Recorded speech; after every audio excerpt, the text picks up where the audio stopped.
Selamat kita berjumpa di dalam kasih dan anugerah Tuhan Yesus Kristus. Haleluya. Semua dalam keadaan baik ya. Semuanya baik-baik dan sehat-sehat. Walaupun hari-hari ini memang cuaca agak kurang memungkinkan, sehingga banyak di antara kita juga yang mengalami flu, batuk dan sebagainya.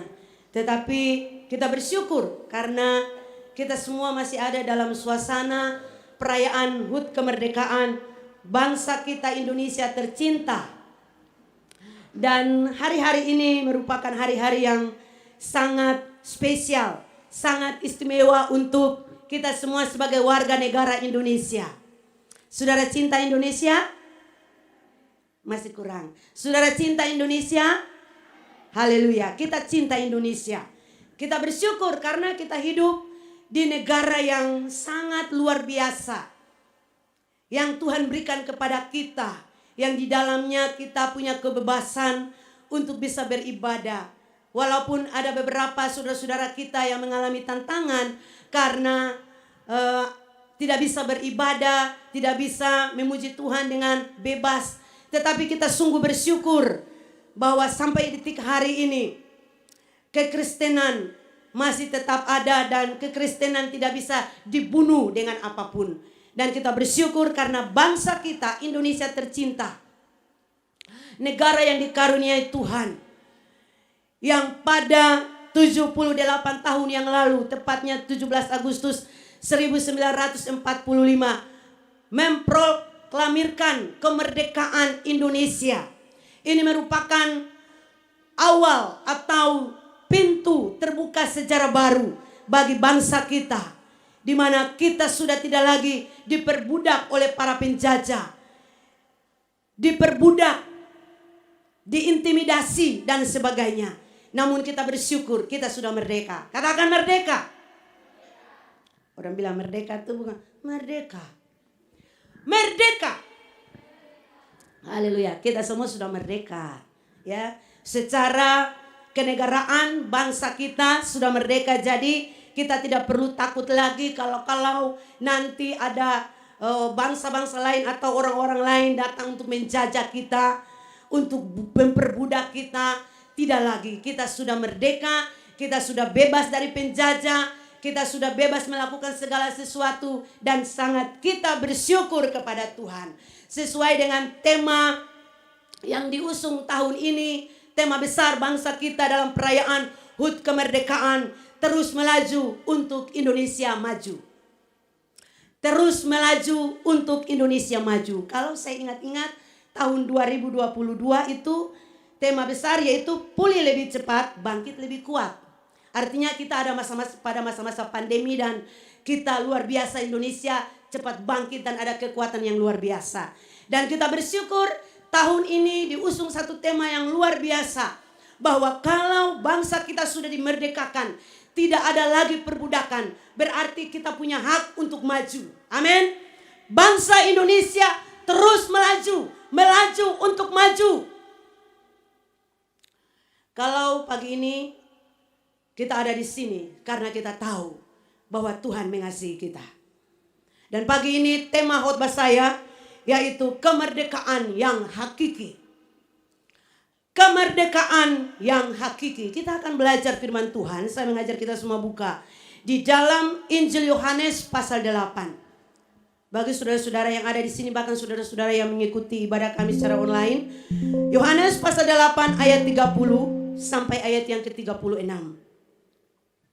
Kita akan baca ayat-ayat ini bersama-sama ya. Saya harap saudara-saudara bawa Alkitab saudara dan bisa simak ayat-ayat ini secara baik. Yohanes pasal 8 ayat 30 sampai ayat yang ke-36. Semua sudah dapat? Kita akan baca bersama. Dalam hitungan 3, kebenaran yang memerdekakan. 1, 3. Setelah Yesus mengatakan semuanya itu, banyak orang percaya kepadanya. Maka katanya kepada orang-orang Yahudi yang percaya kepadanya, "Jikalau kamu tetap tinggal dalam firman-Ku, dan kamu benar-benar adalah murid-Ku, dan kamu akan mengetahui kebenaran, dan kebenaran itu akan memerdekakan kamu." Jawab mereka, "Kami adalah keturunan Abraham dan tidak pernah menjadi hamba siapapun. bagaimana engkau dapat berkata, kamu akan merdeka? Kata Yesus kepada mereka, aku berkata kepadamu, sesungguhnya setiap orang yang berbuat dosa adalah hamba dosa. Dan hamba tidak tetap tinggal dalam rumah, tetapi anak tetap tinggal dalam rumah. Jadi apabila anak itu memerdekakan kamu, kamu pun benar-benar merdeka. Haleluya. Di sini ada satu percakapan yang sangat serius kalau kita selidiki dari bagian-bagian firman Tuhan. Kalau kita baca dalam pasal 8 bagaimana Yesus berbicara tentang dirinya dan bagaimana kesaksian tentang dirinya, siapa dia. Dan kemudian dalam banyak hal dia menyampaikan tentang kebenaran. Dan kemudian banyak orang Yahudi pada waktu itu menjadi percaya kepada Yesus. Sungguh luar biasa. Walaupun orang-orang Farisi, ahli-ahli Taurat, dan juga sebagian besar orang-orang Yahudi yang menolak Yesus, tetapi ada orang Yahudi yang menjadi percaya kepada Yesus. Dan kemudian Yesus berkata kepada mereka, kalau kita baca di dalam ayat yang ke-31, jikalau kamu tetap tinggal dalam firman-Ku, kamu benar-benar adalah murid-Ku. Dan kamu akan mengetahui kebenaran, dan kebenaran itu akan memerdekakan kamu. Siapakah kebenaran kita? Kebenaran kita adalah Yesus Kristus. Yesus pernah berkata, akulah jalan, kebenaran, dan kehidupan. Hanya di dalam Yesus kita bisa dapatkan kemerdekaan yang hakiki. Kemerdekaan yang sesungguhnya hanya ada di dalam Yesus. Ini membingungkan orang-orang Yahudi. Mereka berkata bahwa siapa yang menjadi yang memperbudak kami? Kami kan orang merdeka. Kami keturunan Abraham. Tetapi Yesus sungguh memberikan satu tanggapan yang luar biasa kepada mereka. Bahwa setiap orang yang berbuat dosa, yang hidup dalam dosa adalah hamba dosa. Tetapi orang yang hidup dalam kebenaran dan berbuat kebenaran adalah hamba kebenaran. Dan hamba kebenaran akan tetap tinggal dalam rumah. Tetapi hamba dosa tidak bisa tinggal dalam rumah. Dan ini Yesus memberikan sentilan-sentilan kecil kepada orang-orang Yahudi supaya mereka paham bahwa Yesus adalah Tuhan. Dia adalah Mesias yang hidup.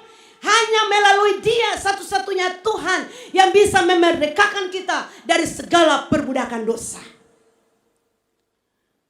Hanya pribadi Yesus. Satu-satunya yang bisa memerdekakan kita dari dosa. Kalau kita kembali kepada sejarah bangsa kita, kemerdekaan yang diraih 78 tahun itu diperjuangkan bukan dengan mudah. Diperjuangkan dengan keringat darah. Dengan pengorbanan yang luar biasa. Sampai mencapai kepada puncaknya pada tanggal 17 Agustus 1945. Harga yang dibayar sangat mahal.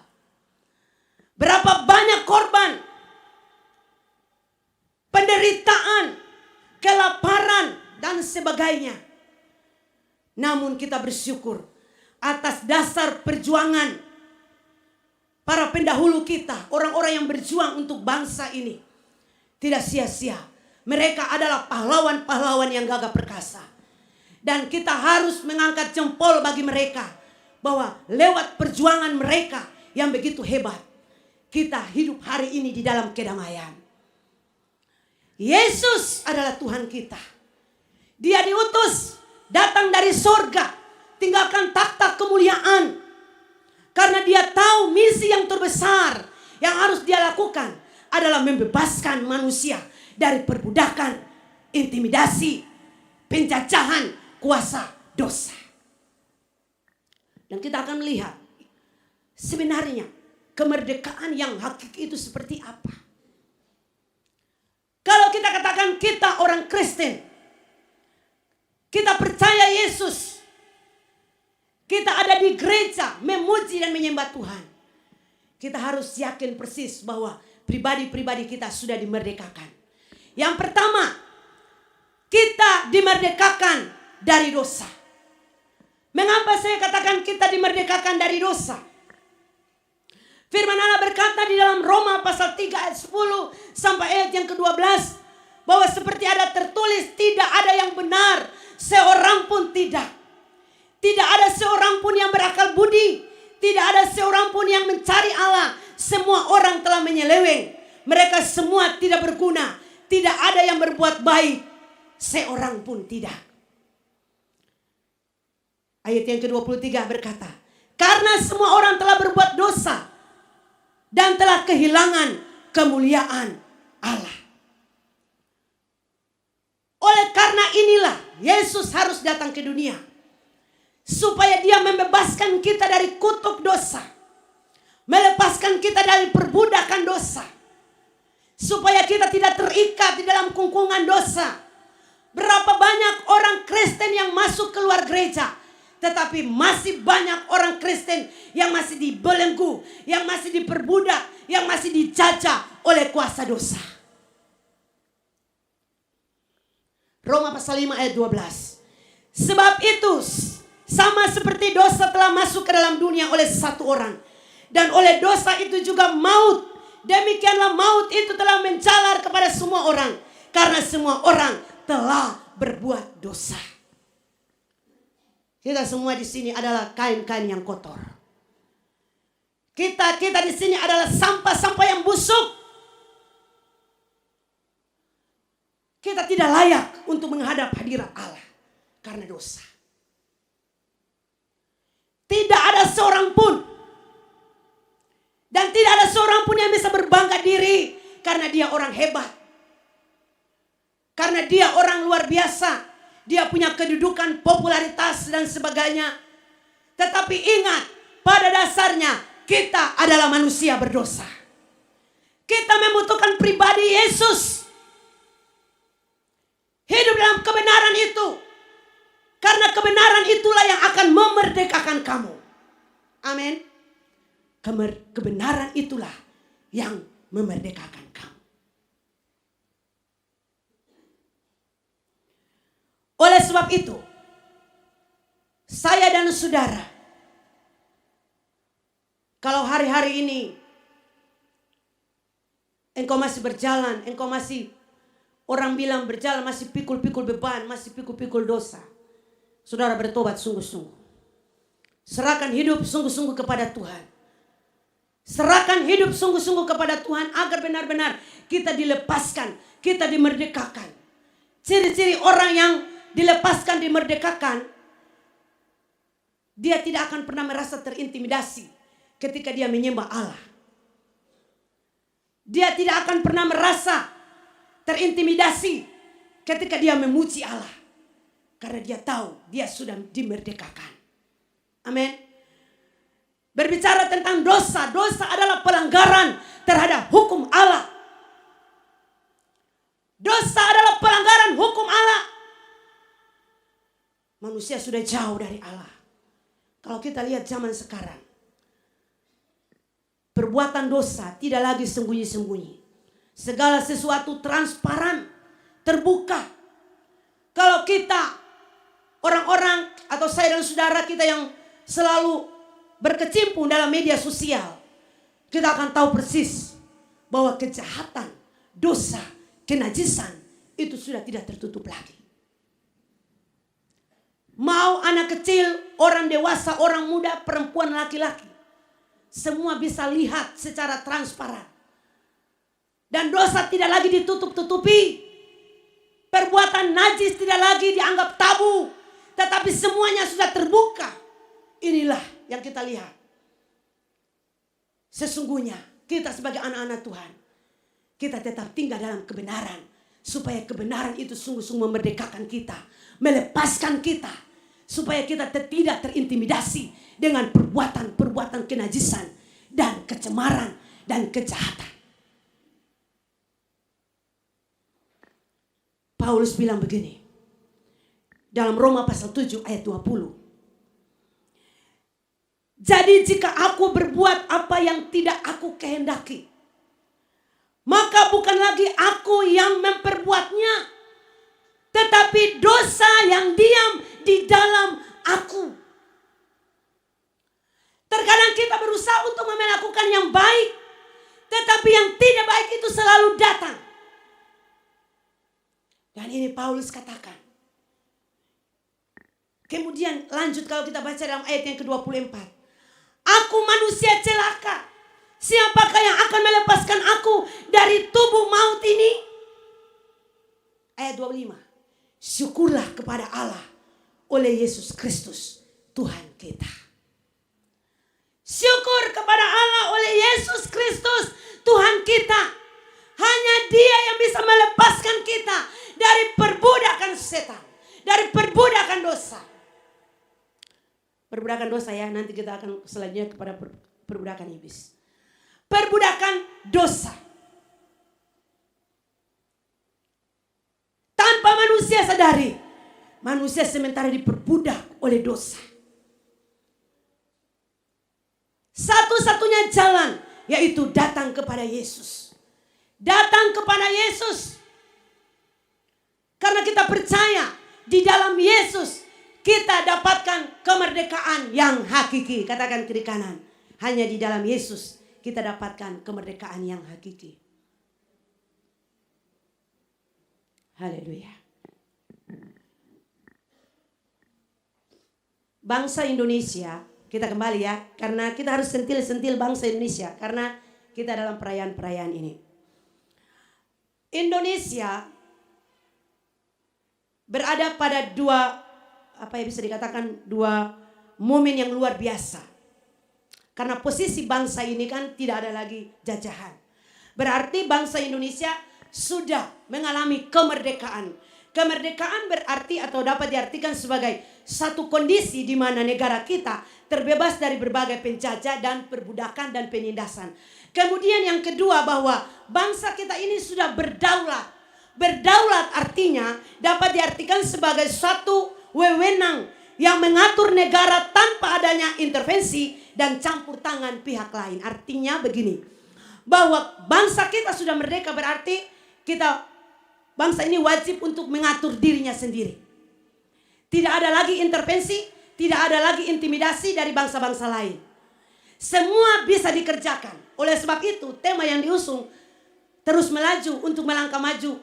Untuk Indonesia maju. Berarti Indonesia wajib untuk mengatur dirinya sendiri. Ada wewenang, ada kekuasaan yang dimiliki oleh bangsa ini.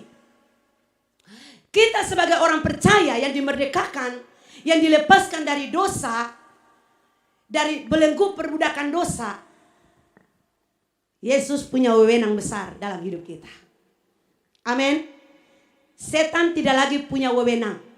Dosa tidak lagi punya wewenang. Oleh sebab itu firman Allah berkata, syukur kepada Allah. Dahulu memang kamu hamba dosa, tetapi sekarang kamu adalah hamba kebenaran. Artinya bahwa Yesus yang sudah memerdekakan kita dari dosa, menjadikan kita hamba kebenaran. Kita tidak lagi menjadi hamba dosa, sehingga dosa seenaknya saja buat kita jatuh bangun. Ya kenapa? Banyak orang Kristen masih jatuh bangun dalam dosa. Masih hidup bergelimang dalam dosa. Masih hidup di dalam persinahan. Masih hidup di dalam kenajisan. Masih hidup dalam penyembahan berhala. Dan berbagai-bagai macam kejahatan. Karena masih diperbudak oleh dosa. Dan masih menjadi hamba dosa. Tetapi syukur kepada Tuhan. Kita bukan lagi hamba dosa. Amin. Lambaikan tangan saudara. Saya bukan lagi hamba dosa. Saya adalah hamba kebenaran. Karena saya sudah menjadi milik Kristus. Dia sudah memerdekakan saya dari dosa. Saya sekarang menjadi hamba kebenaran. Luar biasa saudara. Sebenarnya kalau kita renungkan siapa kita? Siapa kita?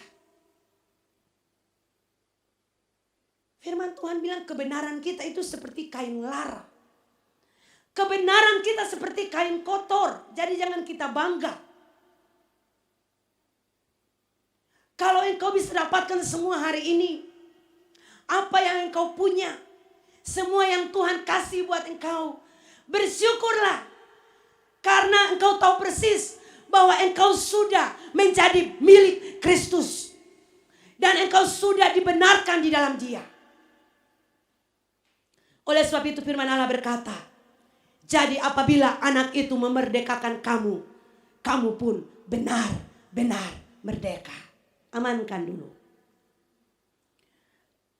Jadi apabila anak itu memerdekakan kamu, kamu pun benar-benar merdeka.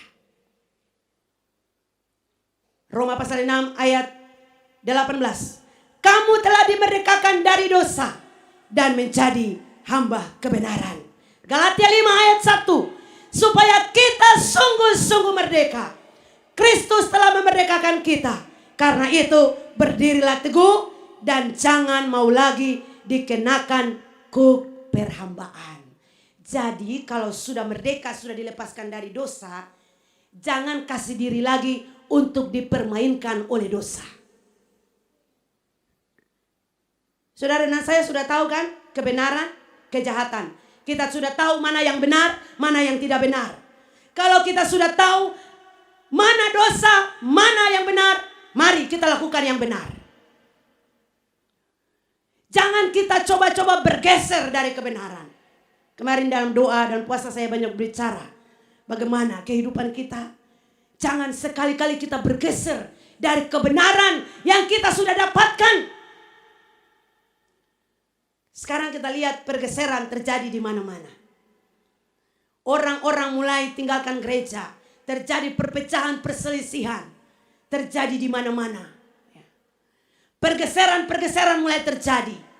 Namun syukur kepada Tuhan. Berbahagia bagi orang-orang yang tetap hidup dalam kebenaran.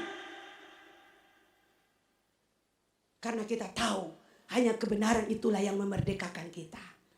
Yang kedua, kita dimerdekakan dari kuasa setan. Kita dimerdekakan dari kuasa setan. Ini dua paket yang tidak bisa dilepas pisahkan. Dari kuasa dosa dan kuasa setan. Merdeka dari kuasa setan atau kuasa kegelapan. Efesus pasal 2 ayat 1 firman Allah berkata, kamu dahulu sudah mati karena pelanggaran-pelanggaran dan dosa-dosamu. Kamu hidup di dalamnya karena kamu mengikuti jalan dunia ini. Karena kamu mentaati penguasa kerajaan angkasa, yaitu roh yang sekarang sedang bekerja di antara orang-orang durhaka. Dahulu memang kamu seperti itu. Mengikuti jalan, mengikuti ilah-ilah lain. Mengikuti cara kerja penguasa kerajaan angkasa. Mengikuti cara setan. Berapa banyak orang Kristen sekarang ini yang banyak ikut cara setan? Apa-apa sedikit. Katompi di sana dulu ya. Di sana itu ada sesuatu yang berbeda. Di sana kita bisa dapatkan ini. Di sana kita bisa dapatkan ini. Kalau di Maluku mungkin tidak terlalu terasa ya. Tapi kalau di Pulau Jawa, orang bisa dapatkan kekayaan. Orang bisa dapatkan kedudukan, orang bisa dapatkan segala-galanya kalau mereka ada di satu tempat. Tempat itu dianggap sebagai satu tempat yang bisa menghasilkan kekayaan, diberikan secara gratis, tetapi pada akhirnya juga harus dibayar dengan nyawa. Penawaran-penawaran setan begitu luar biasa. Seberapa banyak orang Kristen, ini saya berbicara kalangan orang Kristen ya. Seberapa banyak orang Kristen yang tergiur dengan daya tarik dari cara kerja setan. Banyak segala sesuatu terjadi dalam hidup. Contoh kecil saja, kalau mulai sakit, mulai cari orang-orang yang dianggap bisa bisa dibilang percik dengan air langsung bisa sembuh. Kasih minum dengan air langsung bisa sembuh. Tapi tidak pernah tahu latar belakang orang itu seperti apa. Banyak orang Kristen tertipu bodoh-bodoh. Ini cara kerja setan. Cara kerja setan itu awalnya baik, endingnya menghancurkan. Tapi cara kerja Tuhan itu beda. Cara kerja Tuhan awalnya kita harus mengalami tantangan, penderitaan dan sebagainya. Endingnya kita mengalami satu kebahagiaan yang besar. Jadi kita pilih mana? Ikut Tuhan Yesus adalah jalan kebenaran dan hidup, ataukah kita masih terpancing dengan daya tarik cara kerja setan yang begitu luar biasa sekarang dia sungguh-sungguh nyatakan bagi manusia. Sehingga manusia ini kan lebih suka cari yang instan. Kalau sakit tidak mau lama-lama, mesti mau cepat sembuh. Lebih baik cari orang tiup-tiup saja. Lebih baik cari orang fufu saja, kan cepat. Halia padis kanal langsung sembuh. So pernah kanal halia padis? Tidak ada ya, syukurlah. Itu saudara tidak pernah pergi ke situ. Cara kerja setan sangat-sangat menarik banyak manusia. Namun syukur kepada Tuhan.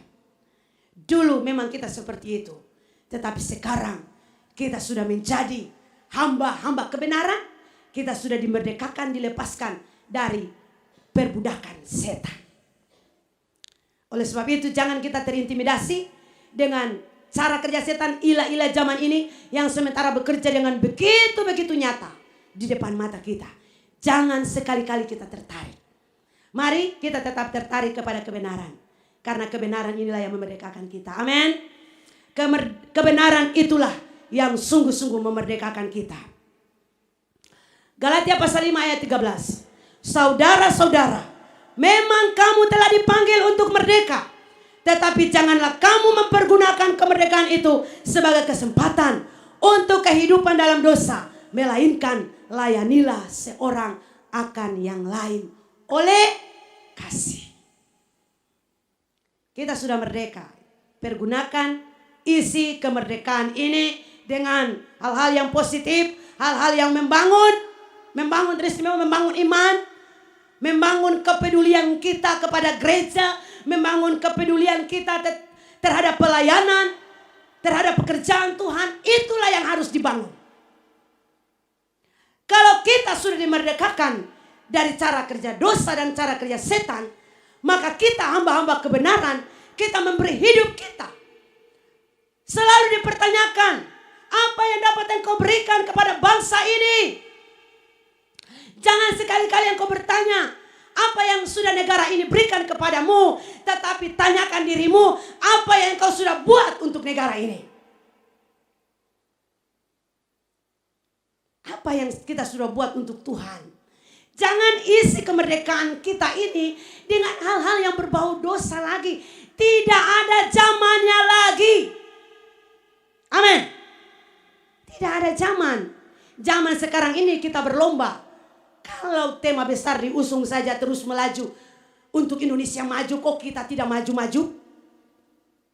Gereja Tuhan harus maju. Haleluya. Anak-anak Tuhan harus lebih maju lagi. Harus lebih setia lagi. Harus sungguh-sungguh melayani Tuhan. Harus sungguh-sungguh berdoa. Jadi anak-anak Tuhan yang dahsyat, anak-anak Tuhan yang sejati adalah anak-anak Tuhan yang tetap hidup dalam kebenaran.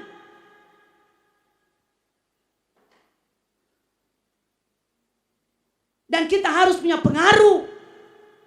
Sekarang ini hanya dua. Gereja mempengaruhi dunia atau dunia mempengaruhi gereja.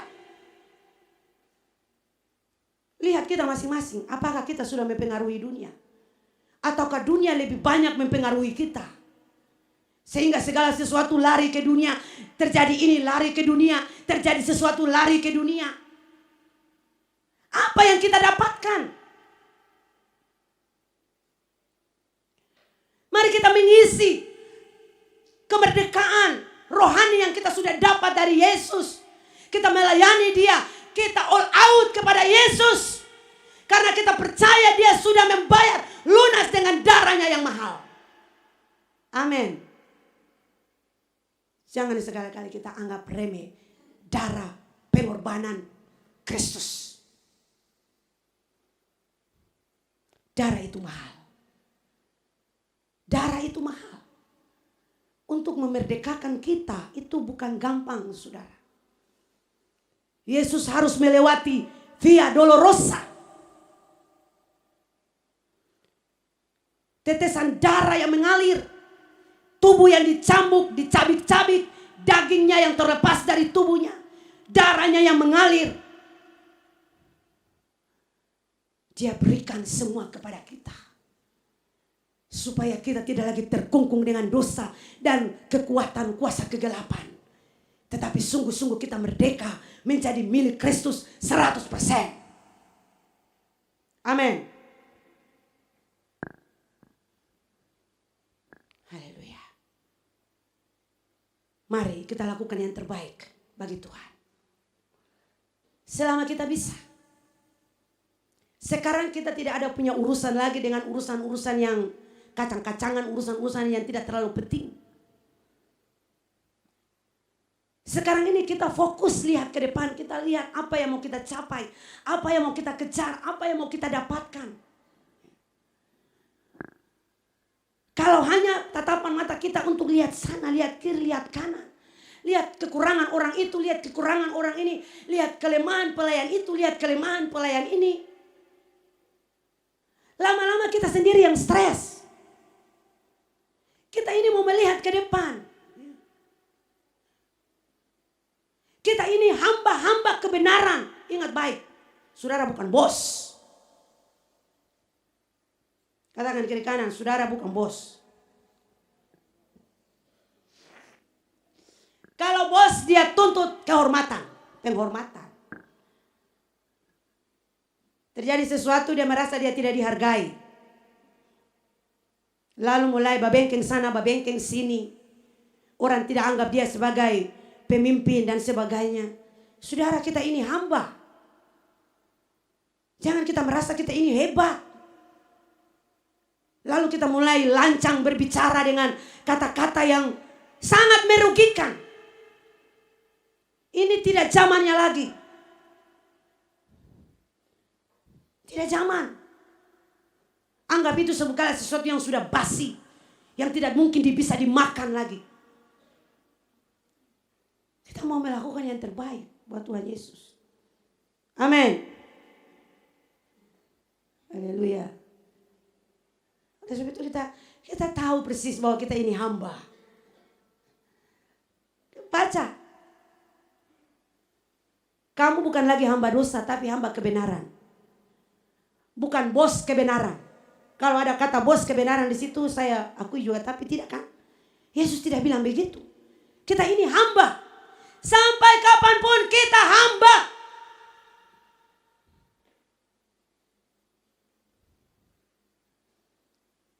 Orang yang jadi hamba itu dia tidak perlu terlalu untuk mau tuntut hormat, untuk dihargai dan sebagainya.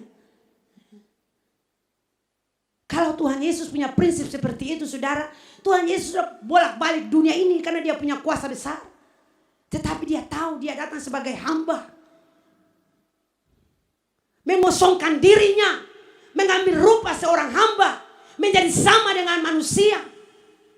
Supaya kita diselamatkan. Dia saja. Kok kita ini, kita tidak ada punya andil apa-apa untuk bangga-bangga diri. Tim worship ada di depan. Jadi sekali lagi saudara-saudara. Mari kita tanamkan dalam diri ini bahwa kita adalah orang-orang merdeka. Satu ayat yang terakhir yang saya akan baca buat kita. Mungkin saudara bisa buka pertama Petrus pasal 2 ayat yang ke-16. Pertama Petrus 2 ayat 16. Firman Allah berkata begini. Hiduplah sebagai orang merdeka. Dan bukan seperti mereka yang menyalahgunakan kemerdekaan itu untuk menyelubungi kejahatan-kejahatan mereka. Tetapi hiduplah sebagai hamba Allah. Sekali lagi. Katakan kepada dirimu. Saya adalah hamba Allah. Saya bukan bos. Saya adalah hamba Allah. saya harus tunduk kepada Allah. Haleluya. Saudara, kita sadar ini. Kita sadar ini, kita adalah hamba. Kalau kita hamba, saudara-saudara, kita ini dulos, hamba, budak. Kita ikut Tuhan, kita melayani Tuhan, itu tidak mudah. Tantangan selalu ada di depan kita. Kita iring Tuhan untuk mempertahankan, menjaga kekudusan hidup. Itu tidak mudah. Menjadi pengikut Kristus sejati yang original itu tidak mudah. Jangan kita berpikir kita menjadi pengikut Kristus itu gampang-gampangan, saudara. Coba kita renungkan ini baik-baik. Kita menjadi pengikut Kristus bukan gampang. Kalau mau gampang-gampang, ya silakan saja jadi anak-anak gampangan. Tetapi kita menjadi pengikut Kristus, kita harus bayar harga. Kita harus siap bayar harga. Menjaga kekudusan itu tidak mudah, saudara-saudara. Terkadang kita harus bergumul dengan hidup ini. Karena kita dilihat dari semua sisi kehidupan. Dunia ini melihat kita dari semua sisi kehidupan. Jelas sedikit saja. Selalu ada hinaan, cemoohan. Katanya kamu itu pengikut Kristus. Katanya kamu itu hamba-hamba kebenaran. Macam-macam. Tapi mari kita sadar. Bahwa kita tidak pernah sendiri. Ada Tuhan dengan kita. Firman Tuhan berkata, kita ini lebih dari pemenang. Artinya bahwa kemenangan itu akan kita raih setiap hari. Kita selalu berjalan dalam perjuangan iman setiap hari. Perjuangan lepas perjuangan. Kalau berbicara perjuangan, pasti ada yang kalah, ada yang menang. Tetapi kalau engkau bisa melewati semua itu dan engkau keluar sebagai pemenang, itu sesuatu yang luar biasa. Dan engkau perlu syukuri bahwa Tuhan tidak pernah tinggalkan saudara. Mari kita terus melaju, melangkah maju. Ikut Tuhan Yesus dengan sungguh-sungguh. Ikut Tuhan tidak mudah. Kita bukan gereja abal-abal. Semua berdiri dulu, semua berdiri. Saya undang semua berdiri. Saya mau bilang ini. GSJA bukan gereja yang abal-abal.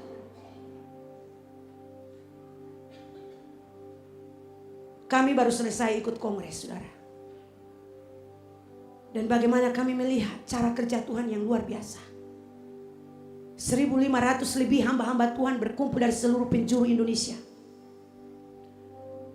Dan seperti suasana zona GSJA dahulu kala itu kita lihat seperti apa.